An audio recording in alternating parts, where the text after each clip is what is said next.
Hi friends, ఈరోజు టమాటా పచ్చడి ఎండుమిరపకాయలతో వేసి పెట్టాను. ఈరోజు టమాటా చిన్న చిన్న ముక్కలు కట్ చేసి వేసుకొని ఎండుమిర్చి, జీలకర్ర, టమాటా, కొంచెం చింతపండు, వెల్లుల్లిపాయ వేసి చేసుకోవాలి. ఎండుమిర్చితో టమాటా పచ్చడి. ఎండుమిరపకాయలు, జీలకర్ర వేపుకొని పక్కన తీసుకోవాలి. ఎల్లుల్లిపాయ ఒక 10 రెబ్బలు, కొంచెం ఉప్పు మీకు టేస్ట్కి సరిపడా తీసుకోండి. టమాటా, కొంచెం చింతపండు వేసి ఇలా బాగా మగ్గనిచ్చుకోవాలి.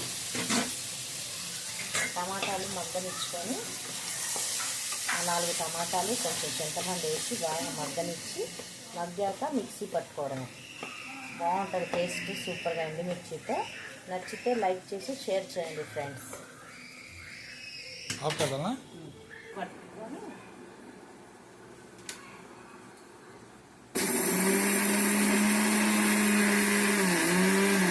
టమాటా వేసి ఇలా పట్టాక మిక్సీ కచ్చా పచ్చాగా ఇట్లా పేస్ట్ చేసుకుంటే చట్నీ చాలా బాగుంటుంది.